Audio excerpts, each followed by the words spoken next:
Shalom, Hadavar students. Welcome to our next session in the First Regathering, Modern Israel. We are in session 23, dealing with Israel present. All right, let's review where we were last session. Last session, we, in 2004, Israeli security corps assassinated Sheikh Ahmed Yassin, the spiritual leader of Hamas. He was then replaced by Abdul Aziz Rantisi, and Israel's security people assassinated Abdul Aziz Rantisi, who was then replaced by Mahmoud al-Zahar. And at that point, Hamas stopped announcing who their leader was because they were afraid Israel would assassinate him. Tanzim leader Marwan Barghouti was also arrested. I commented on an article written in June 14, 2004, called Rude Shocks from Cultured Folks. June 18, 2004, the Second Intifada was over, and Israel basically has won. On November 11, 2004, Yasser Arafat died, and he was buried in Ramallah. This is his tomb in Ramallah. Mahmoud Abbas, Abu Mazen, was selected as his successor. In August, the forcible evacuation of Jewish people from Gaza began with Ariel Sharon's disengagement policies.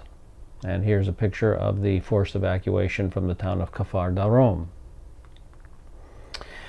Then I commented on an article I'd written for Hadavar Messianic Ministries called The Gaza Handover. I made a number of points in that article. First of all, that we have never possessed all of the promised land, and we do not do so today. This is the boundaries of the land during the Messianic Kingdom. Does not include Sinai, does not include the Arabian Peninsula, and the boundaries of the modern state of Israel are in the black line to the south. So there's a lot of the promised land that we have never occupied, so not occupying Gaza is not a big loss either. We will occupy all those lands eventually, especially during the Messianic Kingdom.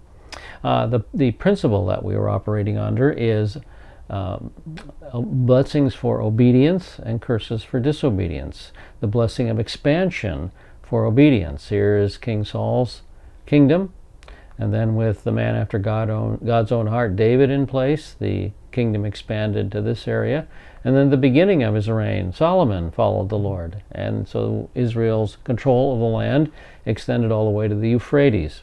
And again, as Solomon turned away from the Lord, then the land began to contract. God began to contract the boundaries of the land. Now this is the Sinai area, this is the Gaza area, even under King Solomon's control. We did not control all of the Philistine plain, as you can see here. And it's my expectation that we probably will not control all of the Philistine plain until the kingdom itself. I also pointed out that the scripture teaches that there will be two worldwide, and the key word there is worldwide, two worldwide regatherings of the Jewish people. Number one will be in unbelief for the purpose of judgment to be experienced during the tribulation. The second one will be in faith. The purpose will be blessings, the blessings of the kingdom. And so in this class, what we're studying today, what we're seeing today, what we're witnessing today is the first regathering in unbelief in preparation for judgment. The tribulation is hanging over our heads. And now in regard to the Philistine plain, specifically, Isaiah 11:14 mentions that in the context of the kingdom, of the setting up of the kingdom, that's Israel and Judah, will swoop down upon the slopes of the Philistines to the west. Now, we don't need to swoop down on the slopes of the Philistines if Jewish people are already living there and already occupying that area. So the point is that in the kingdom, we will retake the Philistine plain from Gentiles and reoccupy it personally. And then in Obadiah 19, the same statement is made. Then those in the Negev will possess the mountain of Esau, that's to the east, and possess, understanding in the sentence, and possess those of the Shvelah, and those of the Shvelah will possess the Philistine plain. And so again, those living in the Shvelah, that's the rolling hills in between the Judean hills and the Philistine plain, those Jewish people living there will move into the Philistine plain and possess it.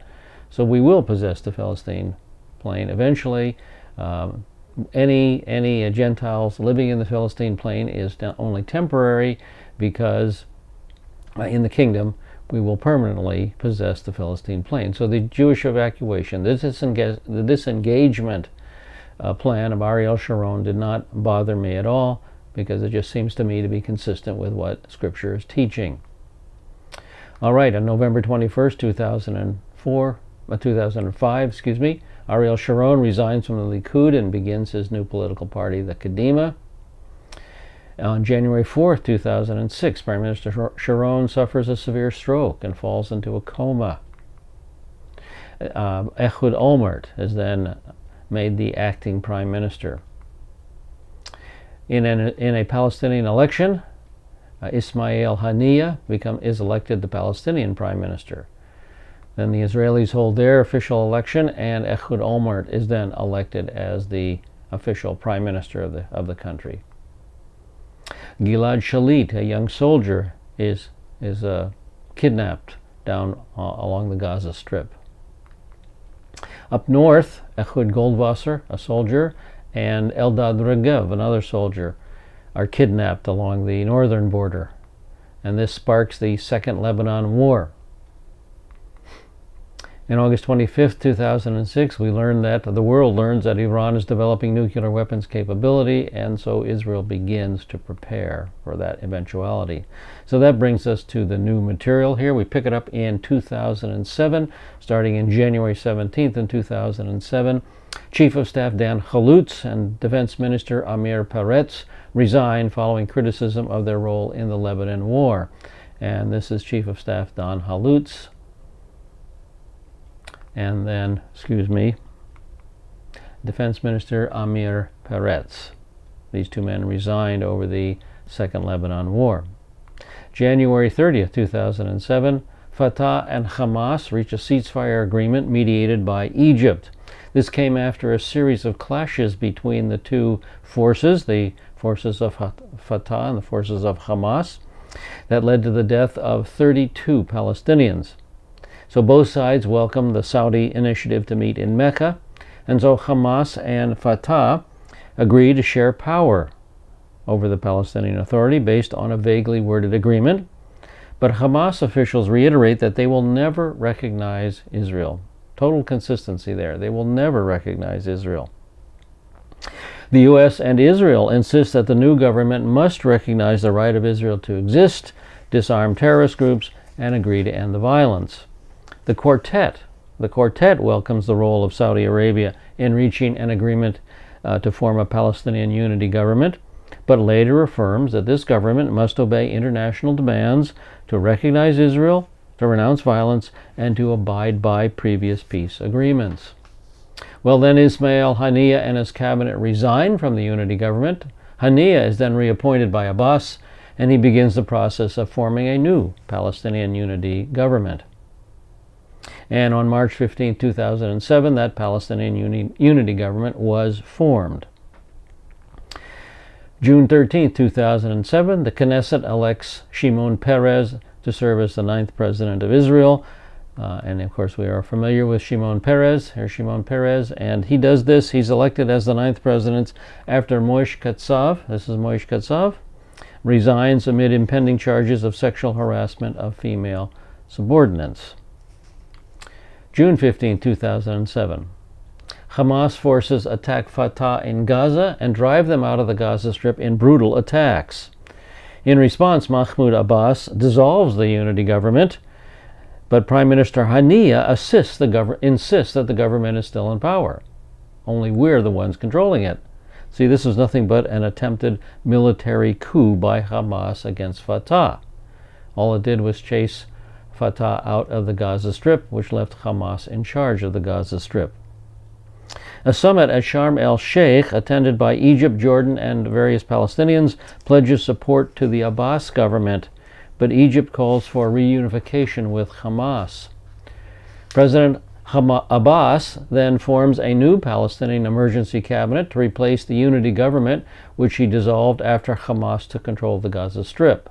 Abbas selects Salam Fayyad, this is Salam Fayyad, as the new Palestinian prime minister. So now we have two Palestinian governments, Hamas in Gaza and the Palestinian Authority in the West Bank. June 18, 2007, former Prime Minister Ehud Barak is sworn in as Israel's defense minister. And of course, we're familiar with Ehud Barak. Barak received the vote of approval from Parliament to replace Amir Peretz, who lost to Barak in the last week's Labour Party leadership election. Then the U.S. lifted an embargo on the Palestinian government in an effort to boost the strength of President Abbas and his Fatah's party in their struggle against Hamas.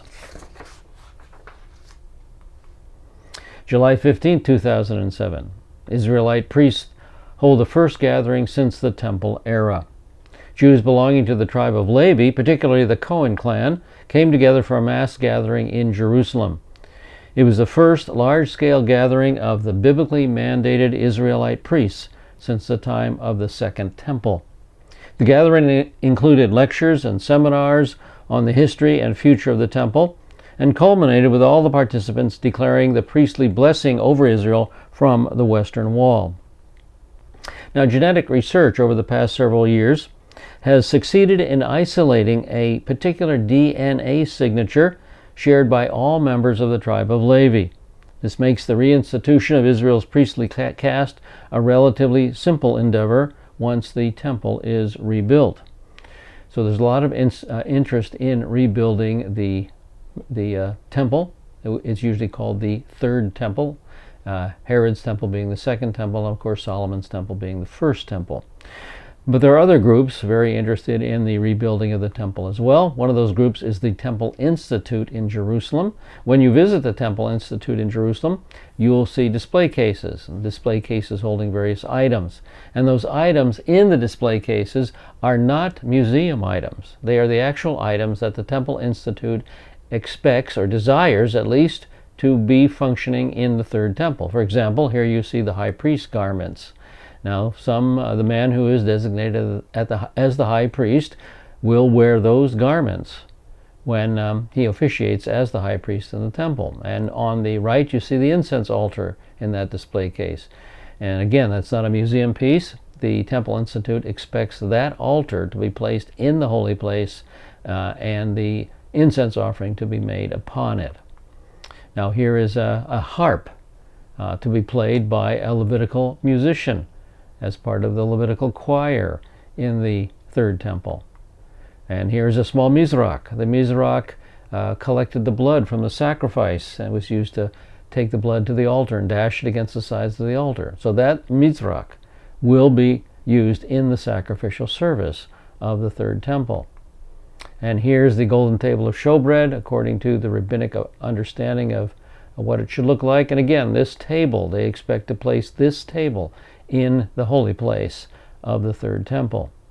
Now, if you're more interested, if you have more interest in the Holy Temple in Jerusalem, I would recommend this book by Chaim Richman, available on Amazon.com, entitled The Holy Temple in Jerusalem. And I would also recommend another book, very good one, Carta's Illustrated Encyclopedia of the Holy Temple in Jerusalem, again available on Amazon.com. I would recommend both these books very highly regarding this topic. All right, July 16, 2007, President Bush calls for a Middle East peace conference. He called for this conference to be held in the fall, led by Secretary of State Condoleezza Rice, and to include Palestinians, Israelis, and regional neighbors who support creation of a Palestinian state. And then it would include new aid measures to support the West Bank-based government of Palestinian Authority President Mahmoud Abbas and Prime Minister Salam Fayyad. On July 20th, 2007, Israel released 256 prisoners, granted clemency to 178 members of the Al-Aqsa Martyrs Brigade, and scaled back its troop operations aimed at other militants in the West Bank. So Israel, time and time again, is trying to set a positive atmosphere for some kind of peace negotiations and resolution to the issues. July 25, 2007, the Arab League sends its first formal delegation to Israel to officially present the Arab League peace offer that would see full recognition of Israel in exchange for withdrawal from the West Bank, withdrawal from the Gaza Strip, and the creation of a Palestinian state. This deal was first offered back in 2002. On July 27, 2007, Palestinian Prime Minister Fayyad presents his government's program.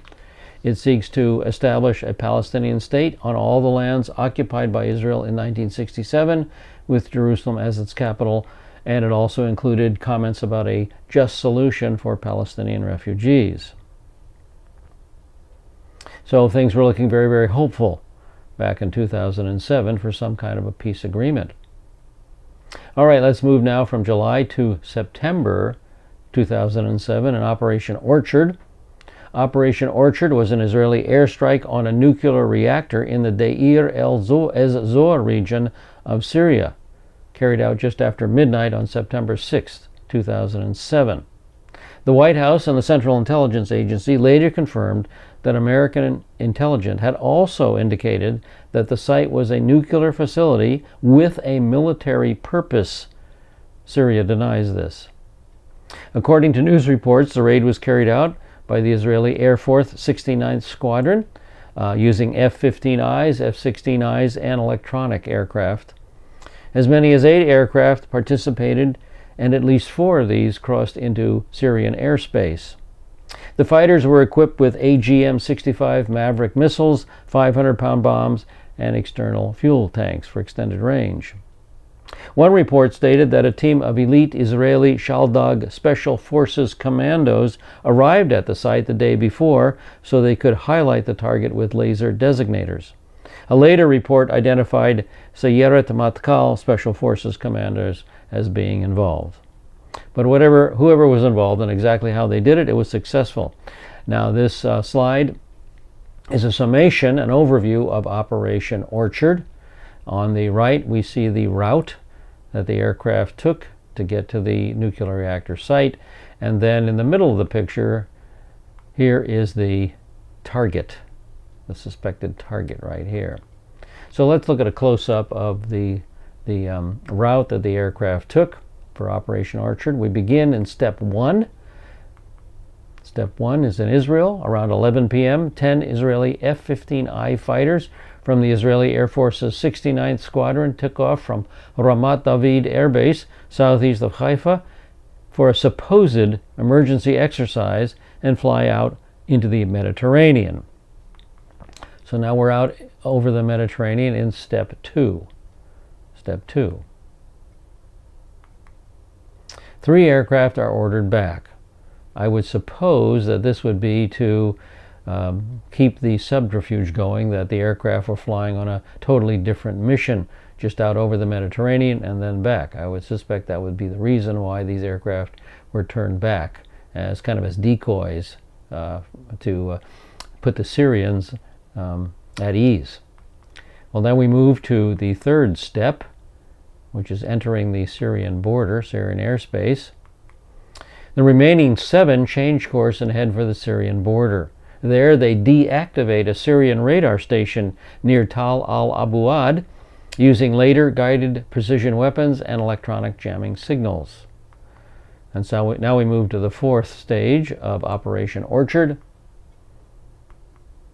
After a further 18 flight minutes, the aircraft reached the area near the town of Deir el-Zor on the Euphrates River and destroy the Al-Kibar complex using Maverick missiles and 500-kilogram bombs. And here is the Al-Kibar nuclear complex. First of all, before, here is the suspected nuclear building, nuclear reactor building. And that's before the attack. And then after the attack, you can see the building has been completely destroyed and all the rubble has been bulldozed clean. And the area is clear of any nuclear complex. So a very successful mission. October 9th, 2007, Syria refuses to attend the Middle East Peace Conference. Excuse me. This is when Israel declined to put the issue of the Golan Heights as a topic of discussion in the upcoming peace conference. Now, the conference is set for the last week of November. It's expected to produce a joint declaration to pave the way for negotiations on core issues, including Jerusalem and the refugees. So again, high expectations for this peace conference. The United States promises Syria that the issue of the Golan Heights will be brought up on the agenda during this regional peace conference. And so now we move in October to November 27th, 2007, and Annapolis, Maryland, the Annapolis Peace Conference. The Annapolis Conference was a Middle East peace conference held on the 27th of November 2007 at the United States Naval Academy in Annapolis, Maryland.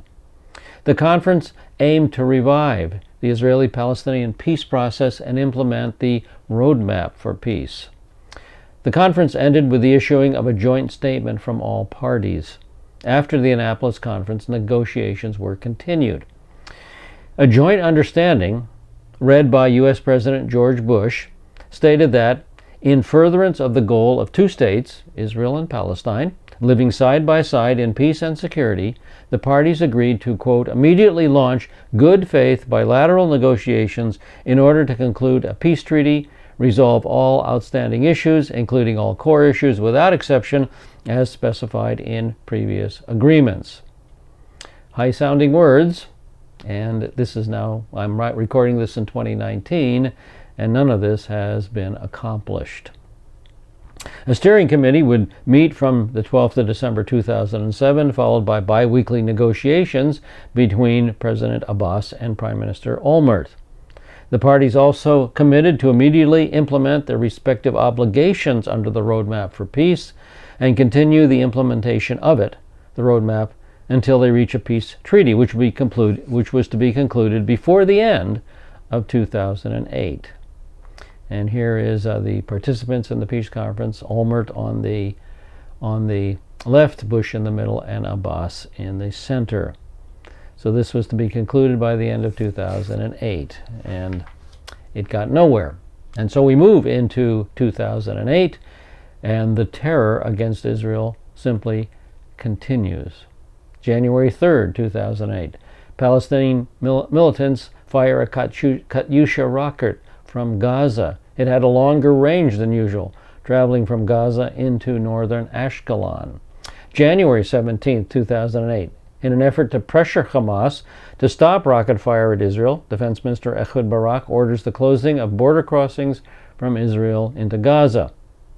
January 23, 2008, tens of thousands of Palestinians pour into Egypt from Gaza after Hamas militants blow holes in the border wall.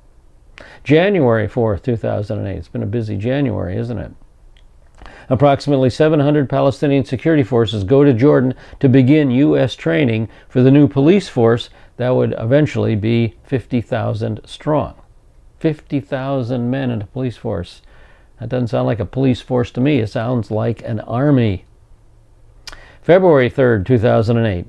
Egypt refuses to cede control of the border to Hamas and reseals the damaged border crossing. February 4th, 2008.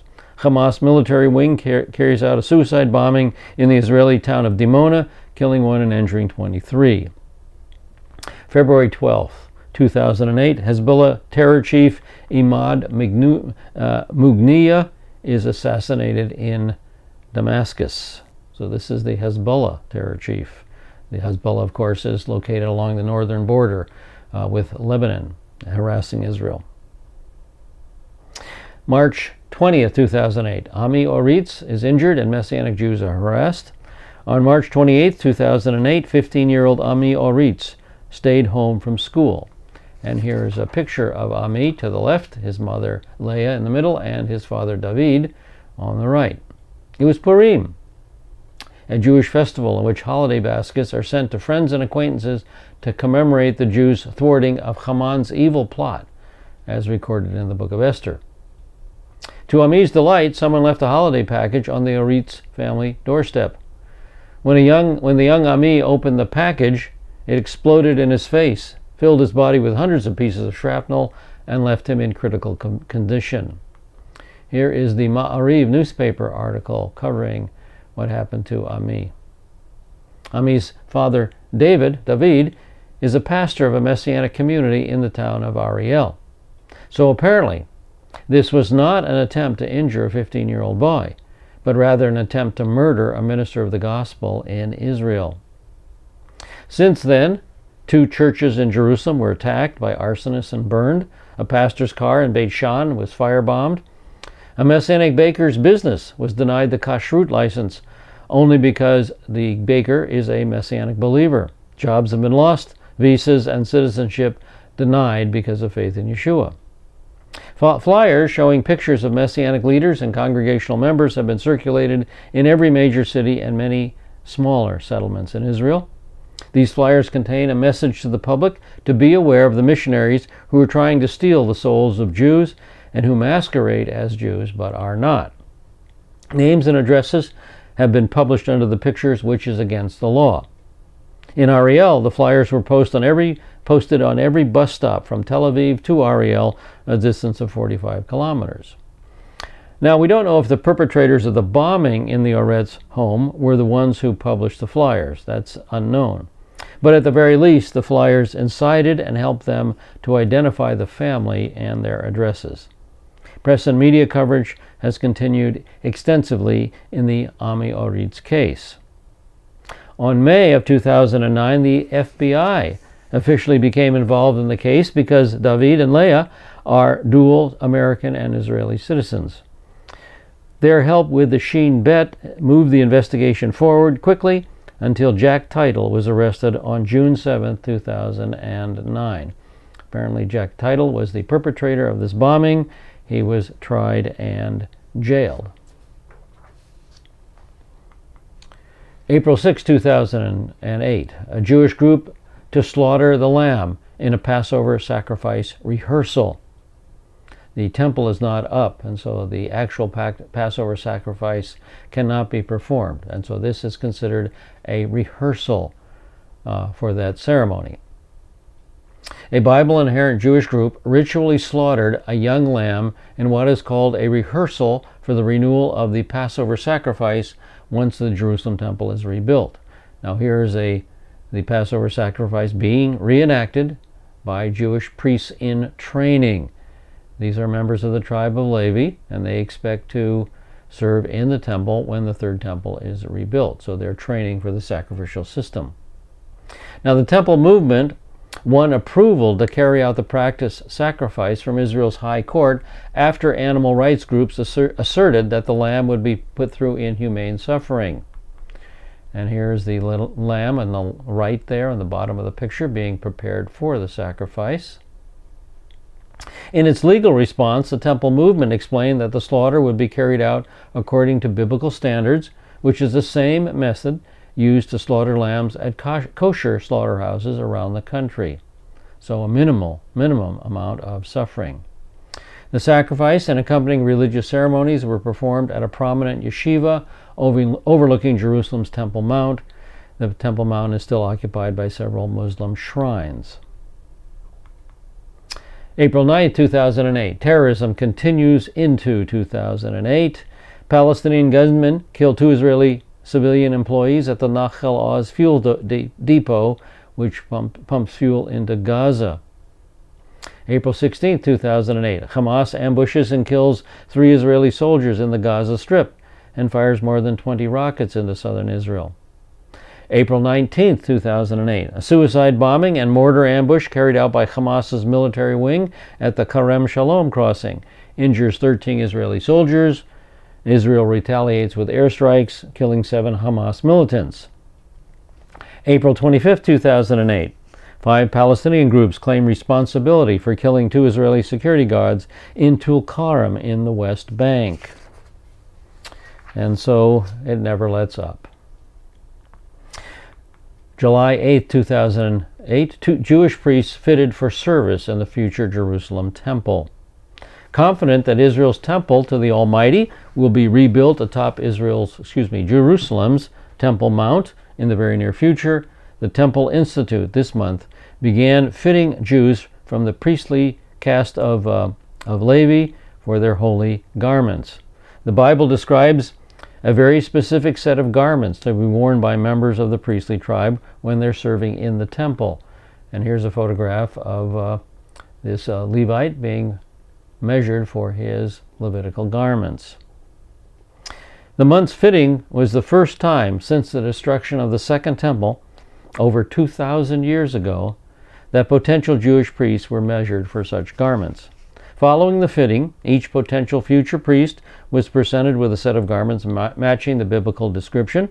And when the temple is rebuilt, a fresh set of garments will need to be made for each priest, as they can be only used in the temple. So if they wear this first set of garments, they will not be appropriate for use in the temple. They will get a fresh set. The Temple Institute has for decades been involved in preparing the various garments and instruments and other items needed to dedicate what will be known as the Third Temple. And for example, here's the high priest's garments. This is Rashi's opinion of how they should look. And then there's the high priest's garment according to Maimonides' opinion. So these garments apparently have been made already.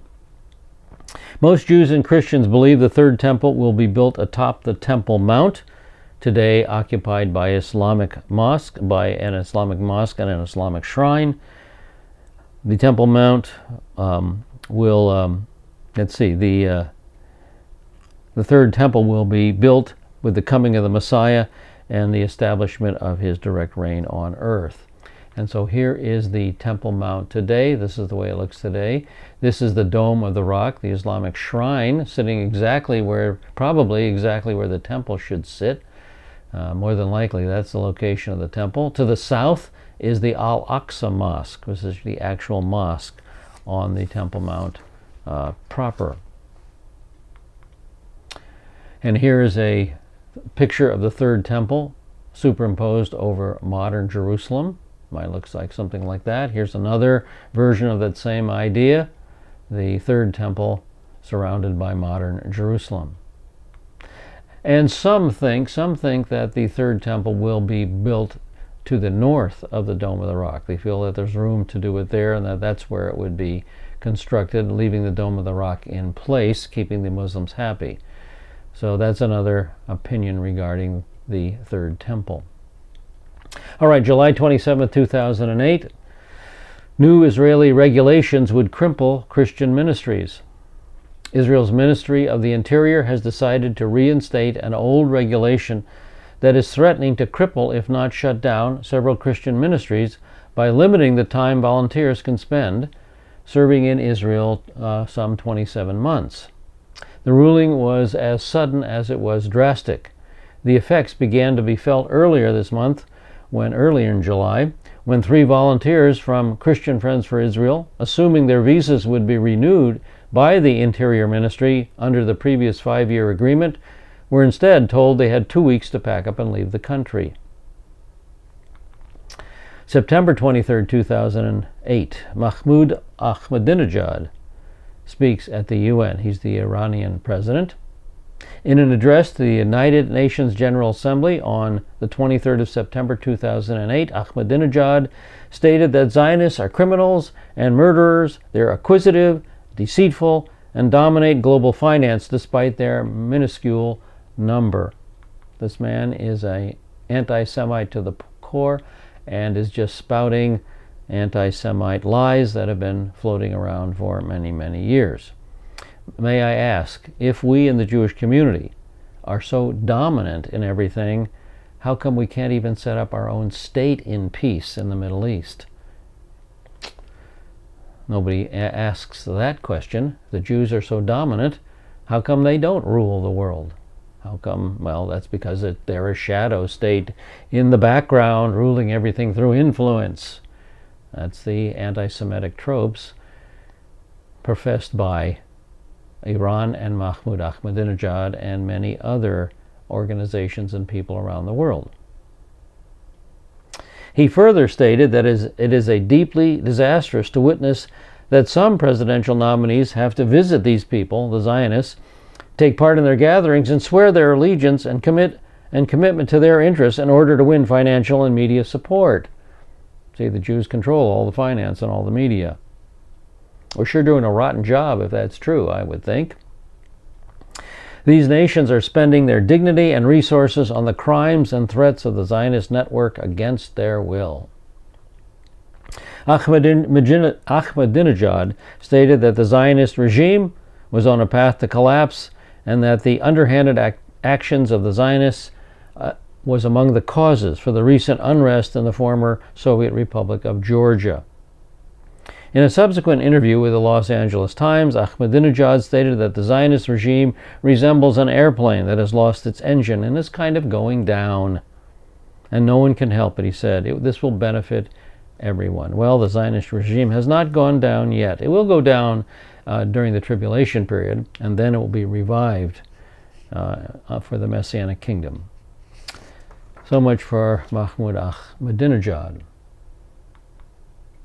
Let's move to November 4th, 2008. Democrat Barack Obama decisively wins the United States presidential election. 78% of the Jewish community votes for him. And he turns out to be the most anti-Israel president of the United States in recent years. He had a terrible relationship with Israel. December 27, 2008, Israeli Defense Forces launch Operation Cast Lead to halt Hamas rocket fire on Israel from the Gaza Strip. Israel's Operation Cast Lead comes after 3 years of suffering thousands of daily Palestinian rocket attacks on Israel's southern cities. Of course, this is by Hamas from the Gaza Strip. Since the start of the operation, Hamas has increased their number of attacks and has fired hundreds of rockets into Israel. Hamas is firing an average of 80 rockets a day into Israel in December. Now here, of course, is the state of Israel. This is the Gaza Strip, and this is the Gaza Strip in more detail. The built-up areas are light pink. The refugee camps are in the dark red. So the rocket fire is coming from this area, from the Gaza Strip. Rockets were fired into Ashdod. Now here's the Gaza Strip here. Here's the town of Ashdod. And Ashkelon, south of Ashdod, for the first time. And Grad rockets have been hitting Beersheba. And here's Beersheba in this location. So here's another map showing the ranges of the rockets. Here is Ashdod and Ashkelon and Beersheba. It's clear that Hamas widened their rocket range in response to the incursion into Gaza. Due to Hamas's endless and widespread barrage of rockets on Israeli towns, the IDF Home Front Command has expanded their security precautions to all towns within a 19-mile radius of Gaza. Schools in Ashdod, Ashkelon, Beersheba, and other southern cities are closed as Hamas continues purposely firing rockets into civilian centers of all major cities. Since the Israeli airstrike began, 4 Israelis have been killed and over 176 wounded, while hundreds are being treated for shock. Israel's southern citizens have been forced to move into bomb shelters as their community schools, buildings, and roads are destroyed in front of their eyes. In 2 weeks, Hamas has fired 500 rockets into Israel's southern cities. Many of these have been the more deadly Grad Katyusha rockets. On January 6th, a 3-month-old girl was wounded when a Grad rocket was fired into Gadara. And here is Gadara, another town hit by these rockets. On January 8th, 4 people were wounded as mortar shells were fired into the Eshkol region. The Eshkol region is down here very close to the Gaza Strip.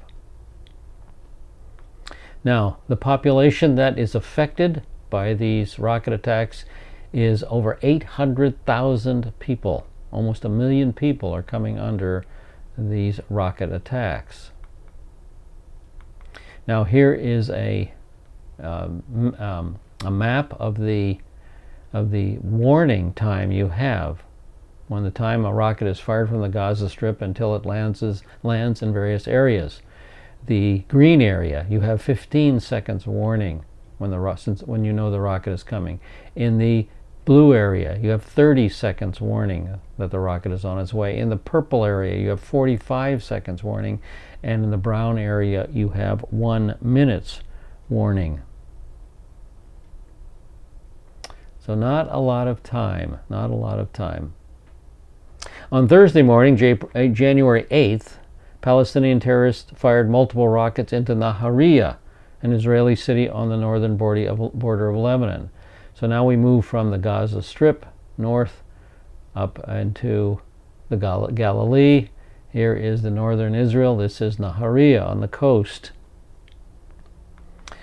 One of the rockets hit a retirement home and 2 were wounded. 3 rockets were fired again from Lebanon on January 14th into Kiryat Shmona. And here is Kiryat Shmona in the panhandle of the most northern area of Israel. Israel is holding the Lebanese government responsible because it's Lebanon's job to prevent the attempted rocket attacks on Israel, and they don't do their job. Syria to the east, is involving itself in the conflict. On Sunday, January 11th, Syrian citizens fired shots at IDF troops and civilian workers who were repairing a fence along the border wall. Along the border. There's no wall there, just a fence. Israel fired a complaint with the UN and is investigating the incident. On January 11th and 12th, the volume of Hamas rockets decreased, but their firing range has widened. On January 12th, 30 rockets were fired into the south, as opposed to the usual average of 80 rockets per day. And for the first time, a Hamas-fired Qassam rocket was able to reach the Kiryat Gat area. So now we move again from Galilee back down to Gaza, and this next rocket fell on Kiryat Gat, another city under siege by rocket fire.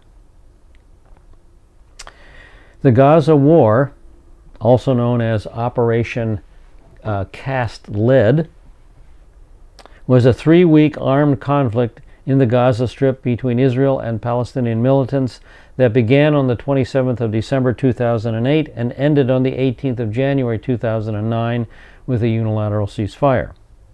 Israel's stated goal was to stop rocket fire into Israel and weapons smuggling into the Gaza Strip.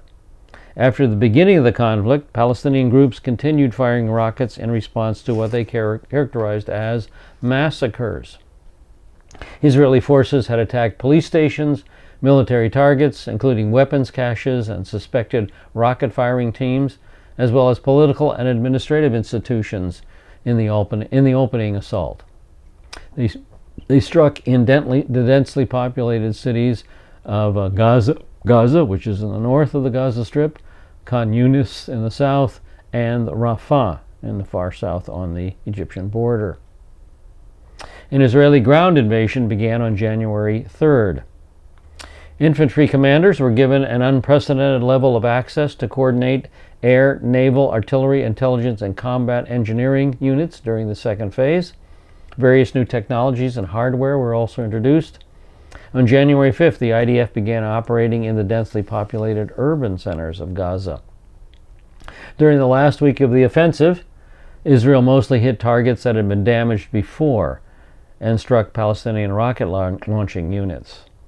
Hamas intensified its rocket and mortar attacks against civilian targets in southern Israel before, reaching the major cities of Beersheba and Ashdod for the first time during the conflict. Israeli politicians ultimately decided against striking deeper into Gaza amid concerns of higher casualties for both sides and rising international criticism. Okay, that brings us to the year 2009. We'll pick it up in January 17th, 2009. Israel declares a ceasefire to end Operation Cast Lead in Gaza. Hamas rejects Israel's call for a ceasefire. They want to keep going for a little while longer. But its leadership announces its own ceasefire 12 hours later. Probably just a little act of defiance there. January 18, 2009, the Israeli government opens an emergency clinic in the Eretz Crossing in an effort to provide humanitarian assistance and medical care to the Palestinian civilian population of Gaza.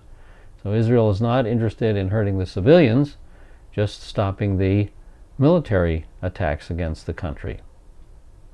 January 22, 2009, George Mitchell is named Special Envoy to the Middle East by President Obama.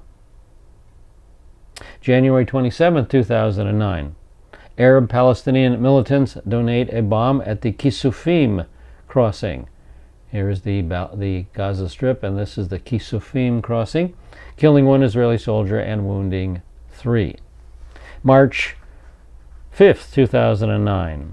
A Palestinian Arab resident of East Jerusalem attacks an Israeli police car and a bus on the Menachem Begin Expressway in Jerusalem using a bulldozer, injuring 2 police officers before being shot to death.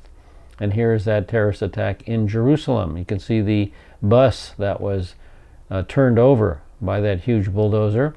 Here is the bulldozer itself, and then the driver of that bulldozer was eventually shot.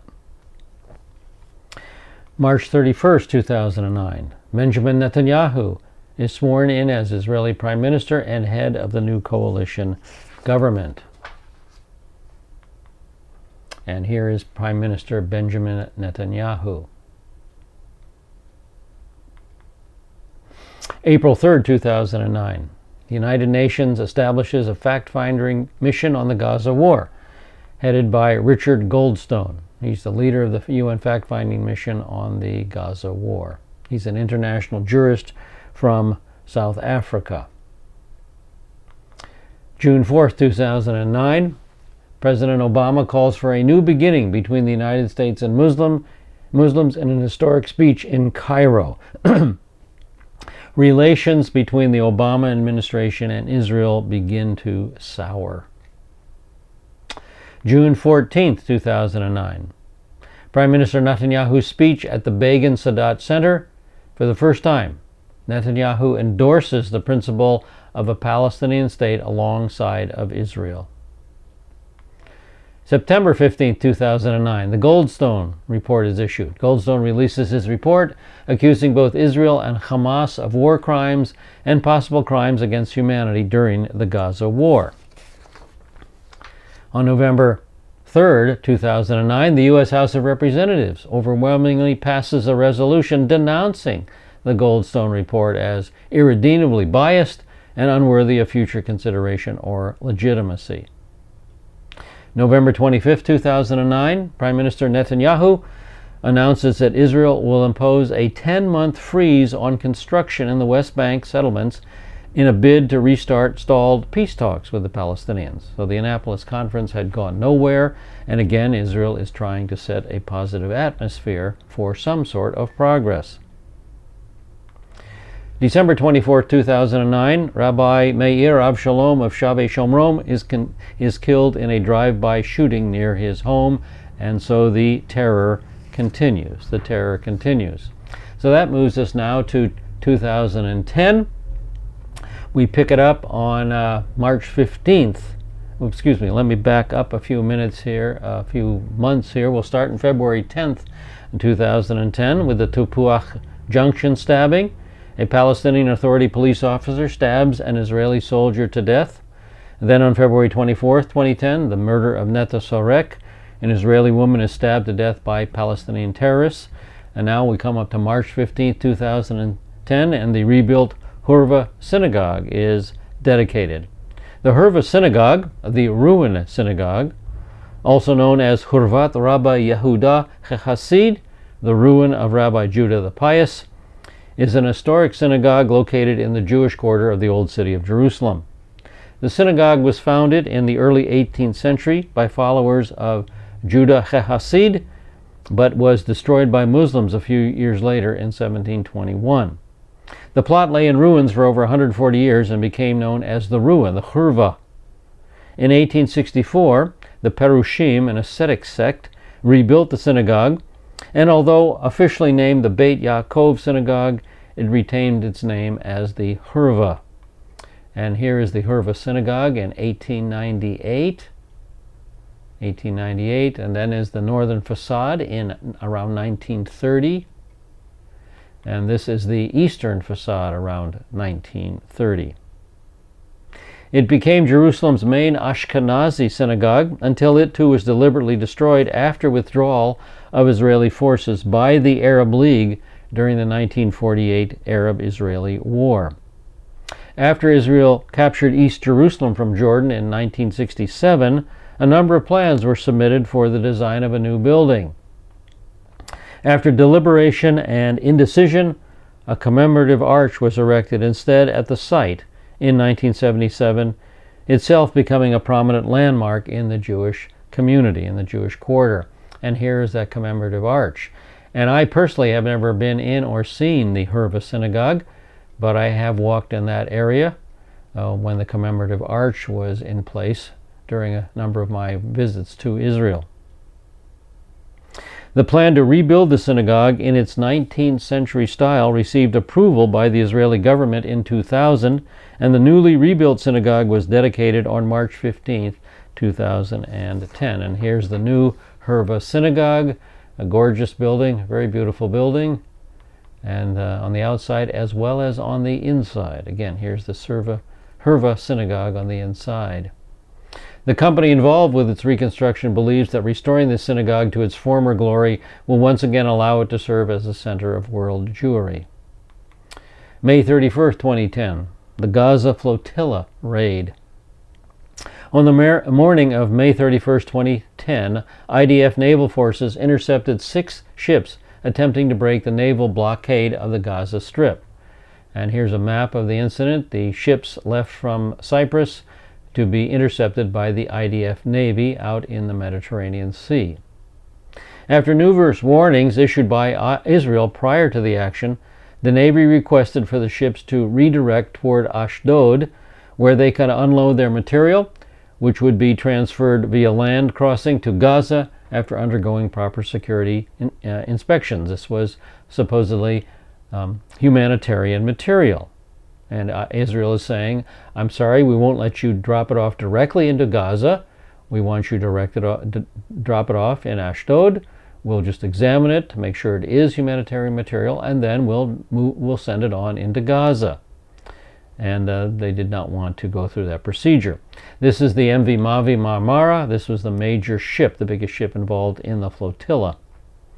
When the vessels refused to alter their course, teams of elite naval commandos were tasked in overtaking the ships. And so the ships continued on their predetermined course toward the Gaza Strip. During the boarding of the lead ship, the Mavi Marmara, demonstrators on board attacked the IDF personnel with live fire, light weaponry, knives, and clubs. And so the IDF Navy, of course, shadowed the ships, and here is activists preparing to attack. They knew the IDF was out there. They were preparing to attack any soldiers that would board their ship, and here are soldiers being hit with metal rods by the Mavi Marmara terrorists that were on board. Additionally, 2 weapons were grabbed from an IDF soldier and used against him, and as a result of the violence, 7 soldiers were wounded, 9 Turkish activists killed. And the flotilla was therefore apprehended by the IDF Navy, and the flotilla was turned to Ashdod, was taken to Ashdod for unloading the humanitarian material. The humanitarian aid was eventually unloaded at the Gaza border crossing, but was refused by Hamas, and so it was sent to the Kerem Shalom crossing. And here is the flotilla cargo en route to the Kerem Shalom crossing. So the humanitarian aid did get into Gaza. Israel does not want to prevent humanitarian aid from getting in. They just want to prevent military equipment from getting into Gaza. And so that was carried out by trucks. The humanitarian aid was brought into the Gaza Strip. On August 31st, 2010, Hamas terrorists shoot dead 4 Israeli civilians near Kiryat Arba, including a pregnant woman. December 18, 2010 is the murder of Christine Lukin. And this is Christine Lukin. She's an American woman stabbed to death by Palestinian terrorists. Another woman was severely injured. The attack site was Beit Shemesh, to the west of Jerusalem. This attack coming from inside Jerusalem, inside Israel itself. Now we move into 2011, and we come to the Itamar massacre. 2 Palestinians infiltrate the town of Itamar and murder 5 members of the Fogel family in their beds. Among the victims are 3 young children, including an infant. And here's the mother, mom and dad Fogel, and their 3 children, all murdered in their beds. Let me back up a little on that. March 23rd, 2011, Jerusalem bus stop bombing. Hamas bombs a bus station in Jerusalem, kills 1 civilian, and 39 are injured. April 7th to 2011, Hamas school bus attack. Hamas militants bomb an Israeli school bus and kill a teenager. August 18th, 2011, Egyptian and Palestinian militants attack southern Israel and kill 8 Israelis, including 6 civilians. 40 are injured. 5 Egyptian soldiers are also killed. September 2011, Palestinian Authority moves a resolution in the UN for recognition of Palestinian statehood, calling it the Palestinian Spring. And this resolution went nowhere. October 18, 2011, the Gilad Shalit prisoner exchange.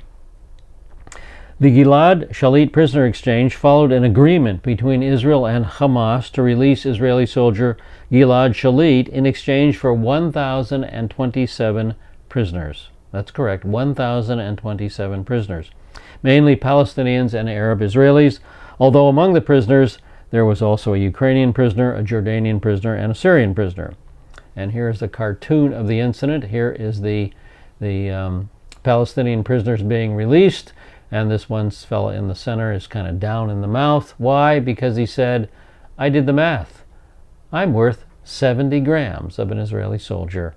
In other words, I'm not worth very much to Hamas. And he's right. 280 of these men, of these prisoners, were sentenced to life in prison for planning and perpetrating various terror attacks against Israeli targets, and yet they are let out of jail. And this is the Palestinian pyramid scheme by Dry Bones. In the yellow box we read, you want to kidnap dozens of more Israeli hostages? Yes, says the other Hamas member. Next yellow box. And we'll have the manpower to do it once they release the hundreds of convicts in return for the 1 hostage we're now holding. Wow. Pretty impressive, huh? No wonder they call you slick. Thanks. That's Dry Bones' view of the release. Hamas military leader Ahmed Yavari was quoted in the Saudi Arabian newspaper Al Hayat as confirming that the prisoners released as part of the deal were collectively responsible for the killing of 569 Israeli civilians. The agreement came 5 years and 4 months after Palestinian militants captured Shalit in southern Israel along the Gaza border.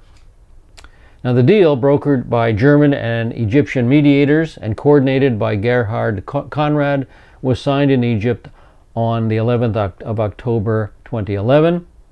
Its first phase was executed on the 18th of October 2011, with Israel releasing 477 Palestinian prisoners and Hamas transferring Shalit to Cairo. In the second phase, which took place during December 2011, another 550 prisoners were released. The agreement is the largest prisoner exchange agreement Israel has ever made, given that as part of the agreement, Israel agreed to release 1,027 prisoners for 1 captured Israeli soldier. This is the highest price Israel has ever paid for a single soldier. So Gilad Shalit was the first captured Israeli soldier to be released alive in 26 years. And here's Gilad Shalit getting off the airplane back in Israel and meeting Prime Minister Netanyahu. November 2011, Palestine wins membership of UNESCO while the UN vote on statehood is put off, and no support from France or the UK while the US threatened to veto it. All right, we're now at 2012, and I see that I am just about out of time. just about out of time. So we'll pick it up next session on January 1st, 2012, with the terrorism continuing. Anything new? No, nothing new. Terrorism just keeps going on and on. All right, thanks so much for being our students. Thanks so much for joining us in this session. We'll see you next session as we begin in 2012. Again, Lehitraot, Lehitraot.